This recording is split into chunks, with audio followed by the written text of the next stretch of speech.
Assalamualaikum warahmatullahi wabarakatuh.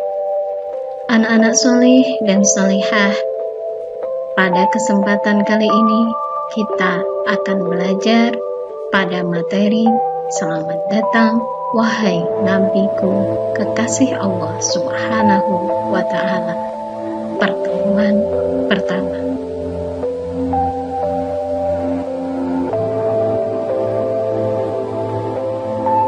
Setelah proses pembelajaran, diharapkan kalian dapat menyebutkan biografi singkat Nabi Muhammad SAW sampai menjadi Rasul. 2. Menyebutkan ayat yang pertama yang diturunkan kepada Nabi Muhammad SAW. 3. Menjelaskan cara Nabi Muhammad SAW berdakwah di Makkah. 4. Menunjukkan perilaku yang meneladani perjuangan Nabi Muhammad SAW berdakwah di Makkah. Simak video berikut bersama Habib Syekh Rohatil Atya Rutasdu Bilayalil Maulidi. Rohatil Atya Rutasdu Bilayalil Maulidi.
Kehadiran Sang Kekasih Nabi Muhammad SAW lahir pada hari Senin 12 Rabiul Awal bertepatan dengan tanggal 20 April 571 Masehi. Dari video tersebut kita bisa membuat biografi singkat Nabi Muhammad SAW sampai menjadi Rasul sebagai berikut.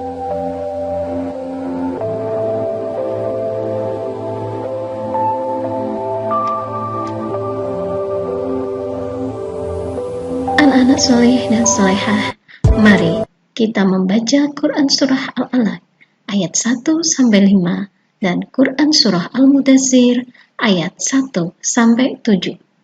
Bismillahirrahmanirrahim. Iqra' bismi rabbikal ladzi khalaq. Khalaqal insana min 'alaq. Iqra' wa rabbukal akram. Alladzi 'allama bil qalam. 'Allamal insana ma lam ya'lam. Yang artinya, bacalah dengan menyebut nama Tuhanmu yang menciptakan. Dia telah menciptakan manusia dari segumpal darah. Bacalah, dan Tuhanmulah yang maha mulia, yang mengajar manusia dengan perantaraan kalam. Dia mengajar kepada manusia apa yang tidak diketahuinya. Mari membaca Quran Surah Al-Mudaththir ayat 1-7. Bismillahirrahmanirrahim. Ya ayyuhal mudaththir qum fa'adhir wa rabbaka fakabbir wa siyabaka fatahhir warrujza fahjur wa la tamnun tastaksir wa li rabbika fasbir. Yang artinya, wahai orang-orang yang berkemul atau berselimut, bangunlah, lalu berilah peringatan dan agungkanlah Tuhanmu, dan bersihkanlah pakaianmu, dan tinggalkanlah segala perbuatan yang keji, dan jangan engkau Muhammad memberi dengan maksud memperoleh balasan yang lebih banyak, dan karena Tuhanmu bersabarlah.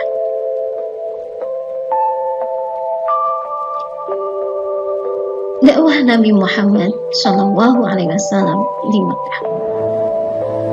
Dengan turunnya wahyu kedua, yaitu Quran Surah Al-Mudaththir ayat 1-7, Rasulullah mulai berdakwah secara sembunyi-sembunyi.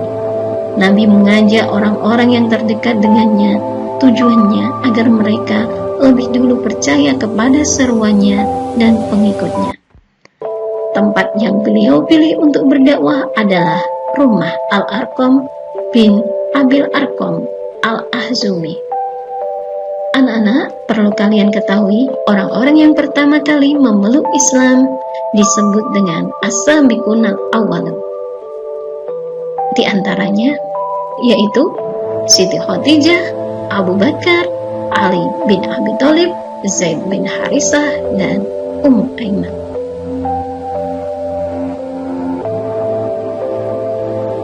Setelah Nabi Muhammad SAW berdakwah secara sembunyi-sembunyi, maka turunlah wahyu yang ketiga, yaitu Quran Surah Al-Hijr ayat 94 sampai dengan 95, yang berbunyi, Wasda' bima tu'mar wa'arid anil musyrikin innaka fainakal mustahzi'in. Maka sampaikanlah olehmu secara terang-terangan segala apa yang diperintahkan kepadamu, dan berpalinglah dari orang-orang yang musyrik. Sesungguhnya kami memelihara daripada kejahatan orang-orang yang memperolok-olokkan kamu. Kemudian Nabi Muhammad SAW juga menerima wahyu lagi. Wa'anzir ashiratakal aqrabin wahfid janahaka liman ittaba'aka minal mu'minin. Dan berilah peringatan kepada kerabat-kerabatmu yang terdekat, dan rendahkanlah dirimu terhadap orang-orang yang mengikutimu, yaitu orang-orang yang beriman.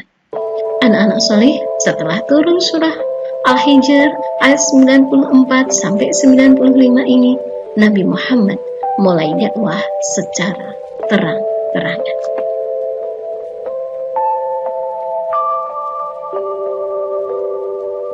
Kafir Quraisy melakukan berbagai penolakan dan beberapa aksi kekerasan. Karena gagal, akhirnya mereka memboikot Nabi Muhammad SAW, Bani Muthalib dan Bani Hashim. Karena pemboikotan itu, umat Islam terkurung di celah-celah kota Mekah bersama Syiah. Pemboikotan berlangsung selama 3 tahun, dimulai pada tahun ke-7 kenabian. Isi pemboikotan itu ditulis dalam selembar surat yang berisi: 1. Kaum Quraisy tidak akan menikahi orang Islam.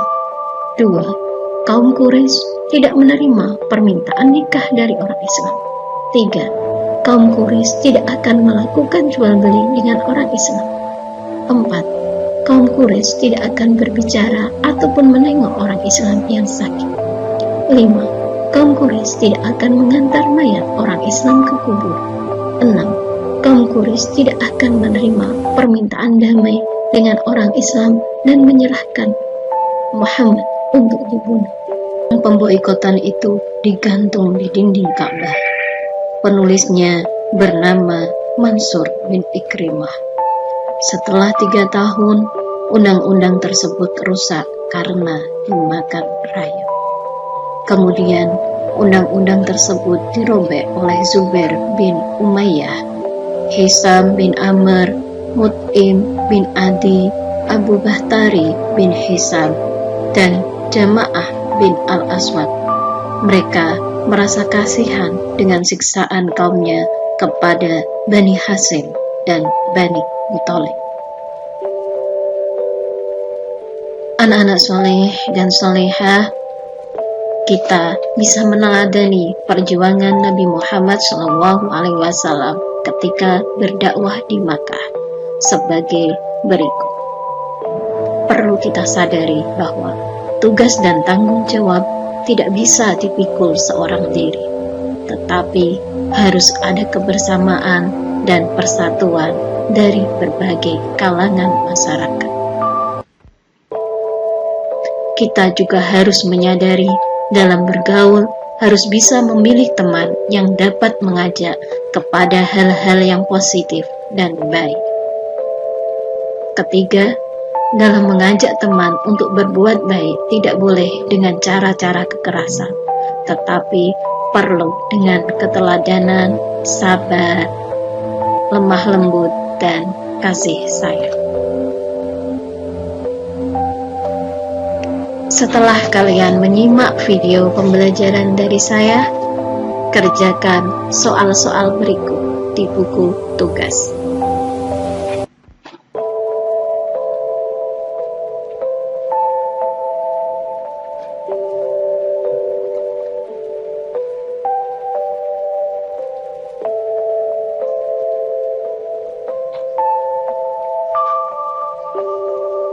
Terima kasih, semoga berkah dan bermanfaat.